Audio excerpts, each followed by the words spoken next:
This might be the most terrible and cruel way to die in all of history, being cooked alive inside a bronze bull. During the Middle Ages, torture was the main tool for punishment and maintaining order. It was a time marked by the invention of the most terrifying and inhumane instruments of torture humanity has ever seen. And one of those instruments, the most cruel and horrendous, is the bronze bull. So in today's video, we are going to explore this terrifying machine of torture, which became known as one of the most brutal methods in history. What was the bronze bull? The bronze bull, also known as the Sicilian bull or the bull of Phalaris, is remembered as one of the most gruesome and cruel torture devices of antiquity. Made entirely of bronze, a material known for its high heat conductivity, the bull was not just a tool for death, but an instrument of pure suffering. The statue was hollow on the inside, meticulously designed to imitate the form of a real bull, but on a giant scale. The sculptor is said to have paid special attention to every detail, creating a figure that conveyed both strength and fear. It wasn't just a device of torture, it was a sinister work of art. At the top of the bull, there was an opening on its back, large enough for a person to be placed inside. Once locked within the bronze chamber, there was no way for the victim to escape the fate that awaited them. But the true horror lay in the second opening, located at the bull's mouth. This small opening wasn't just meant to allow oxygen in, prolonging the victim's agony. It was strategically designed to amplify the desperate screams of the person being tortured inside the statue. The cries, distorted by the statue's acoustics and unbearable pain, emerged from the bull's mouth as beastly roars. To the onlookers, it seemed as if the bull came to life, roaring in fury as the fire beneath it consumed the victim from within. The torture process began with a fire being lit directly beneath the belly of the bull. Bronze, being an excellent conductor of heat, would quickly warm up, turning the interior of the statue into a real oven. As the heat spread, the person locked inside the bull began to suffer unimaginable torment. The bronze would first heat up at the extremities, slowly cooking the victim's flesh from the outside in a merciless and agonizing process. Over time, the heat would make the air inside unbearable to breathe. The victim not only felt their skin burning, but was also forced to inhale the smoke and toxic fumes from their own burning flesh. It was a slow, calculated death where suffering was prolonged to the maximum. The smoke that rose through the bull's mouth, mixed with the screams of agony, created a terrifying scene.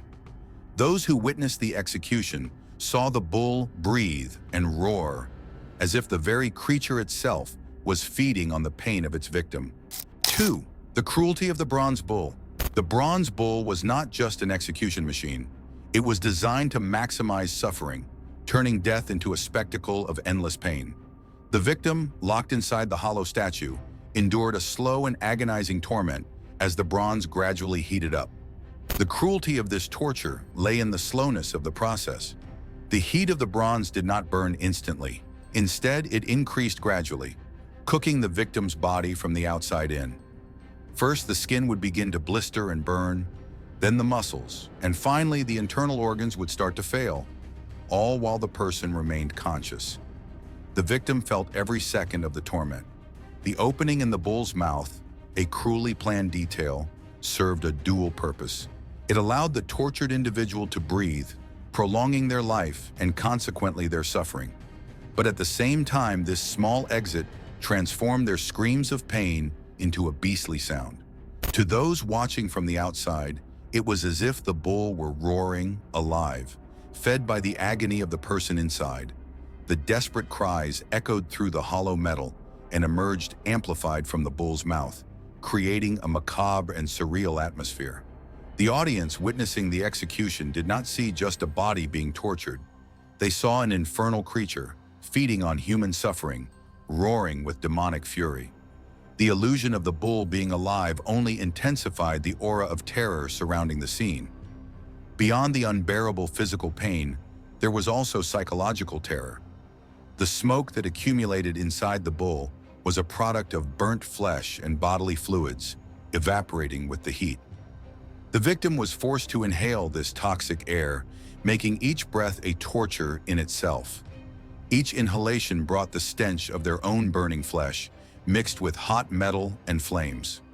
The air inside the statue became unbreathable and suffocating as the victim struggled in despair. There was no escape from the infernal heat or the dense smoke. The fire that heated the bull seemed insatiable, and the more the bronze heated up, the longer the torment of the person inside was prolonged. The pain reached unimaginable levels. The body was slowly destroyed, but consciousness lingered longer than could be endured.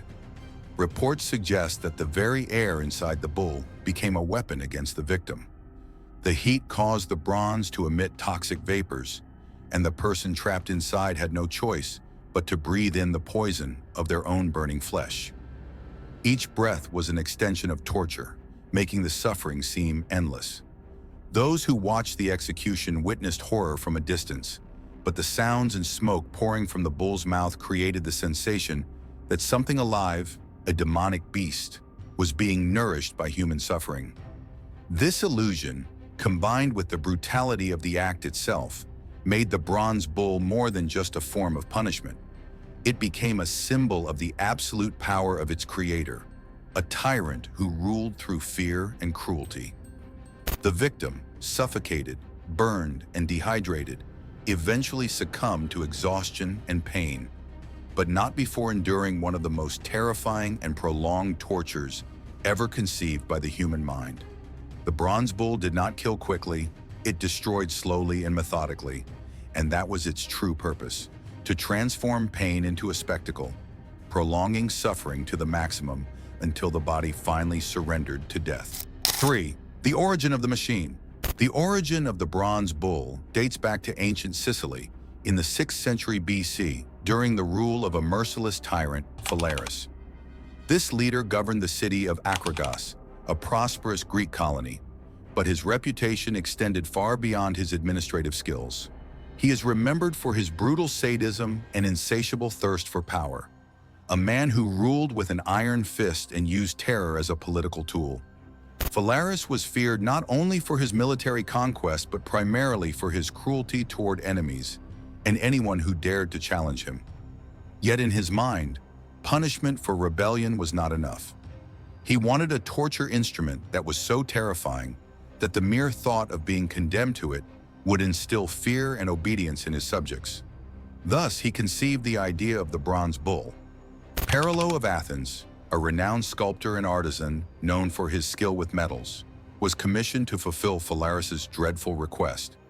His task was to create something that would not only kill, but do so in such a slow and painful manner that it would be remembered for generations. Paralo designed the bronze bull as a macabre masterpiece, a combination of art and cruelty. The bull would be made of solid bronze, with an opening on its back for placing the victim and another in its mouth, designed to distort screams of pain into grotesque and inhuman sounds. Constructing the bronze bull was a long and laborious process. Bronze, chosen for its excellent heat conductivity, was ideal for transforming the statue into a true chamber of torture. Every detail was meticulously planned to amplify the horror. When it was finally completed, the bull was not just a torture machine but a work of art in suffering, a monument to Phalaris's cruelty. However, Phalaris's sadism did not end there. It is said that upon seeing the completed bull, the tyrant decided to test the machine on its very creator. Paralo, proud of his work, was brutally betrayed. When he presented the bull to the ruler, Phalaris ordered him to enter the statue to demonstrate its functionality. Initially, Paralo believed it to be a simulation, a harmless demonstration, but soon the bronze began to heat up, and the sculptor realized that his own creation was turning against him. He began to scream in agony, and the sounds escaped from the bull's mouth, distorted and sounding like the roar of a creature driven mad by suffering. In an even more perverse gesture, Phalaris decided to halt the execution. Paralo was pulled from the statue while still alive, his muffled screams giving way to the ragged breathing of one who had just survived a hell. But his life would not be spared for long. Phalaris, relentless, condemned the artisan to another cruel fate. He was taken to a cliff and thrown off, a less slow but equally brutal death. This sinister story illustrates how far Phalaris was willing to go to establish his authority. There were no limits to his thirst for power, and even the creator of his most terrible invention was not spared from his fate. The Bronze Bull was not just a torture tool. It was a personification of Phalaris's sadism, a symbol of his tyrannical rule. Paralo's fate became a warning to all who dared to challenge the tyrant. The Bronze Bull became not only an instrument of death, but a living reminder of what awaited Phalaris's enemies. Thus, the name of Phalaris and his machine of pain became forever etched in history as symbols of cruelty and tyranny. 4. Controversies and historical reality. Despite the popularity and morbid fascination with the story of the Bronze Bull, its existence is widely questioned by modern historians. Many believe that the legend, told and retold over the centuries, may be nothing more than a metaphor or an exaggerated narrative created to amplify Phalaris's reputation for cruelty. One of the earliest written accounts of the Bronze Bull comes from the Roman philosopher and orator Cicero, around 70 BC. In a series of speeches known as In Verum, he mentioned the Bronze Bull as an extreme example of Phalaris's brutality. Cicero used this story to illustrate the inhumane nature of the tyrant, attempting to portray Sicily as a place oppressed by tyranny and cruelty. However, the political context of the time raises doubts about the veracity of this account. Cicero, in addition to being a philosopher, was a skilled politician with his own interests in crafting compelling narratives. For him, using Phalaris as an example of extreme wickedness could have been an effective way to sway public opinion against corruption and tyranny. In this sense, the Bronze Bull may have served more as a piece of political rhetoric than as a confirmed historical fact. Another point that raises questions is the absence of archaeological or physical evidence to substantiate the existence of this terrible torture machine. To this day, no remnants of a bronze bull have been found in Akragas or in any other locations associated with Phalaris's rule. This leaves modern historians in a dilemma. Is the Bronze Bull merely a legend amplified over the centuries? Or is there some hidden truth beneath layers of myth? Some scholars suggest that even if the Bronze Bull never existed, the idea of such a torture machine might have originated as a symbolic representation of Phalaris's sadism. Ancient rulers were often depicted in exaggerated ways by their enemies or by those seeking to further their own political agendas. The image of a tyrant using a bronze statue to cook his victims alive would serve as a powerful narrative about extreme cruelty. In addition to Cicero, other ancient accounts describe Phalaris as a brutal tyrant, but these texts do not provide concrete evidence of the Bronze Bull's existence. The very concept of such an elaborate torture machine may have been a warning to those who dared to challenge the powerful. Regardless, the Bronze Bull has become a lasting part of the collective imagination, representing human cruelty at its most extreme.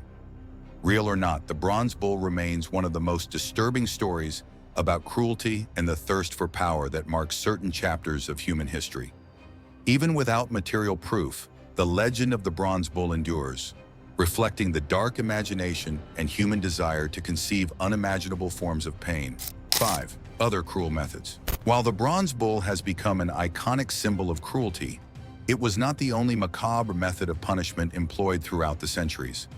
Unfortunately, human creativity has manifested in terrifying ways to inflict pain, despair, and death. One such device was the dreaded Spanish boot, invented in medieval Spain and quickly adopted by other cultures over time. At first glance, it appeared to be a simple wooden or metal boot. However, its interior was lined with sharp spikes that slowly pierced the skin and muscles as the device was tightened. Some versions of the boot could even be heated, intensifying the torment by burning the flesh of the victim while crushing their bones. Another method that, despite its simplicity, caused excruciating pain was the thumb screws.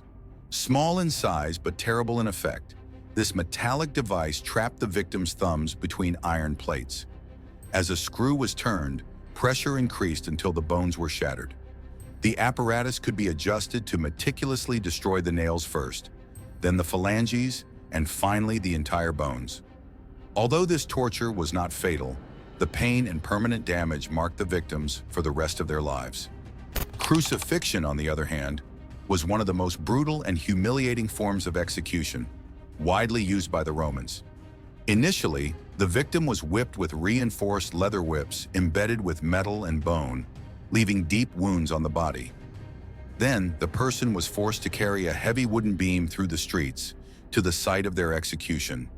Once there, they were nailed or tied to the cross and left to die slowly, exposed to the sun or the elements, while breathing became increasingly difficult.